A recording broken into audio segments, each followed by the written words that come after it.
Thank you, Mary. Thanks to all of you for taking the time out on a Sunday afternoon to be here with me at the Anza Community College. As I was in the parking lot, I ran into Ro Khanna, who I literally went to school with, so it feels like family here. But as I look over this crowd, I also see what makes Silicon Valley so special.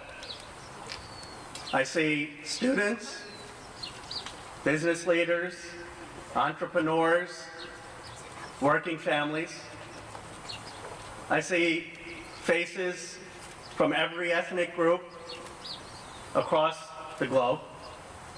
This here is the promise of America. But many of us are here today because we also share a deep concern about the state of our democracy. Our founders warned about the problems with factions and political parties.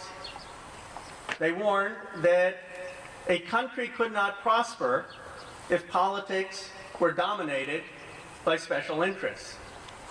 Unfortunately, we haven't heeded their warnings. Today in Washington, the politics are polarized, and it seems like special interests dominate more than the voices of ordinary citizens. How else can you explain that 4 months to the day after the tragedy in Newton, Congress is still struggling to pass even the most minimal reforms of our gun laws? This paralysis extends to our nation's economy. Congress has just been unable to pass an agenda to create jobs or to provide the right type of education for the 21st century. In fact, some people I know are so frustrated with Congress that when you say Washington, they just tune out. You know those folks, they don't want to hear anything. But apathy is not an option.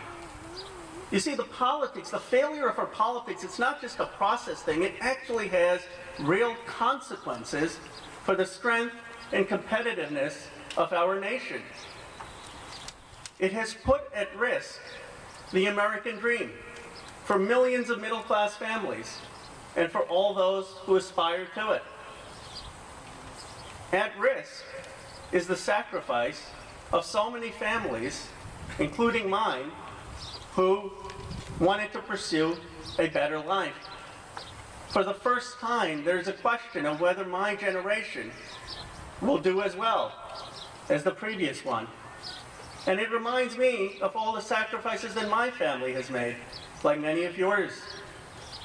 You see, my grandfather spent 4 years in jail in Gandhi's independence movement because he wanted more than subjugation for his children. And that movement inspired Dr. Martin Luther King and the civil rights movement in this country. And it was the civil rights movement that led to the Immigration Reform Act of 1965. So that my parents and so many other Asians had the chance to come to this country for a better life. Think about that for a second. Think about how difficult it must be to leave your country, leave your family, leave everything you've ever known, and go to a new country. My parents took that leap of faith. For them, happiness was not about the fulfillment of their own desires. It was about what their children might accomplish in a land without limits. The question today is America still going to be that great land of opportunity? Is it still going to be possible for the daughters and sons of middle-class families who have to take out loans to go to school and attend public school? Is it still possible for them to have big dreams and achieve big things? I'm running for Congress because I want to make sure that it is. I'm running because we need I'm running because we need a better politics in this country, more worthy of our founding ideals, more worthy of the sacrifices that people like my parents have made. Now, I may be idealistic, but I'm not naive. I know that our nation is deeply divided on many moral and social issues. I will not compromise when it comes to questions of basic fairness and rights, such as a woman's right to choose, a person's right to marry who they love, or basic civil liberties for people of all faiths. Woo! But even though this nation may be divided on some of the big moral questions of our time, I believe that we can find common ground when it comes to improving economic opportunity for middle-class families who work hard and play by the rules. My message when I get to Congress will be very simple. Those of us who believe in American greatness, who care about American exceptionalism, must put aside our differences and work together when it comes to strengthening our economy and creating good-paying jobs. We must work together when it comes to helping the middle class succeed in a world that is becoming increasingly competitive. And here, Washington has a lot to learn from Silicon Valley, one of the nation's engines, most powerful engines of economic growth.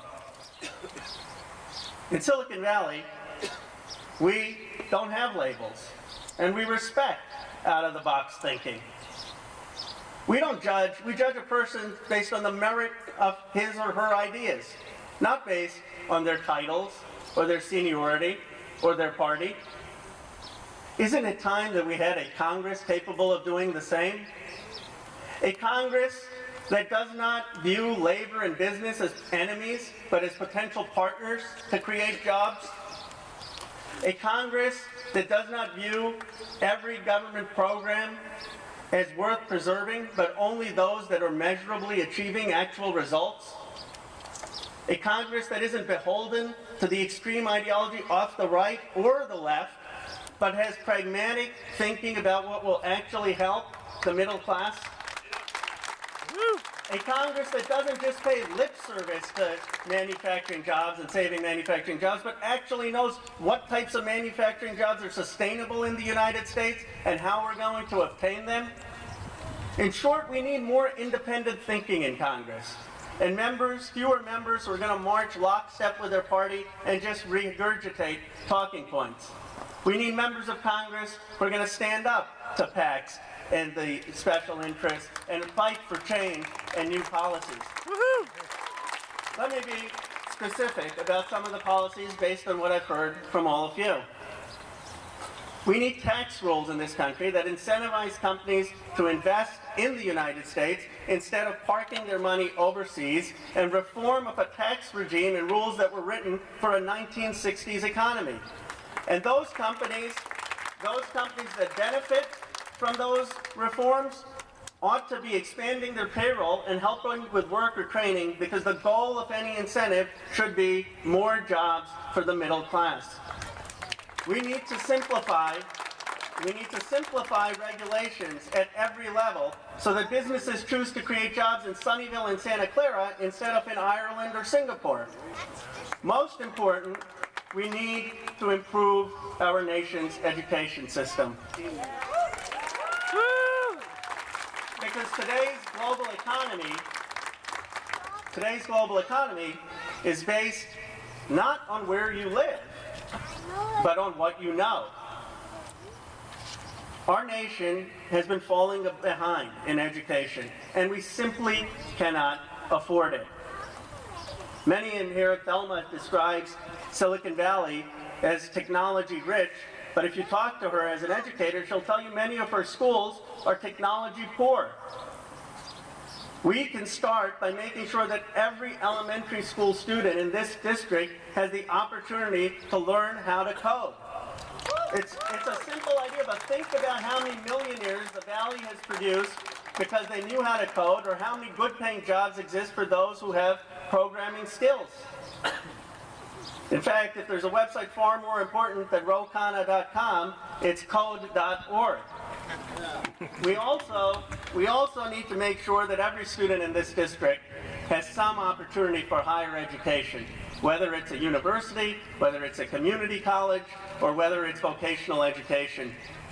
See, in this time in history, knowledge has never been more key to get a good paying job. Education, I owe everything I am today to education. For middle class families, it's your way up in the world. And as a teacher at Santa Clara and at Stanford, higher education is my passion. And as a member of Congress, I will ask educational institutions that are receiving federal dollars to work with the private sector so that they're teaching our students like Lindsay real-world employable skills that lead to an actual job. Woo! I'll also ask them to help struggling working families by providing some of the courses and credits online so that they can get credit for those classes without exorbitant tuition. And our colleges should not be turning away any California students because of a lack of space or a lack of resources. That said, our country needs brain power from wherever we can find it. And all of you know better than me that our local economy thrives today because we welcome technology leaders and entrepreneurs from around the world. If someone is a job creator, we should make it easy for them to come to these shores and stay. And as for immigrants who are already here, who are getting a decent education or who are doing meaningful work, we ought to stop wasting our energy trying to kick them out. That's just common sense, and it's why we need immigration reform. Silicon Valley, what makes me so excited, Jeremy alluded to this about the district, and what makes me so excited and passionate about this campaign is that Silicon Valley can shape not just our nation, but our world. Think about it for a minute in the 20th century.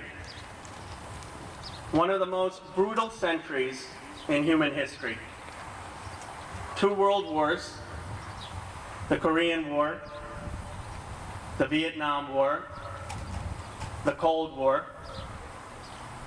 In just the past 10 years, thousands of Americans have fought in Iraq and Afghanistan, giving their lives and their limbs. There has to be a better way forward. Silicon Valley offers us some hope. You see, in this district, in this campaign, we literally have people from across the globe. When we send out a tweet or post something on Facebook or LinkedIn, we don't think of borders. We aren't limited by ideology. We don't speak the stale language of balance of power politics.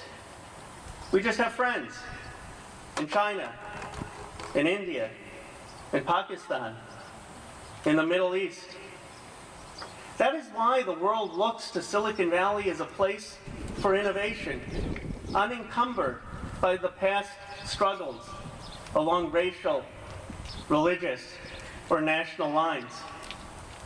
It represents America at its best, the 21st century at its best. If you believe then, as I do, that Silicon Valley not only can, but must shape American politics, that from here we can build a new politics for a new century grounded in the very ideals that define our nation, then I ask you to join this campaign.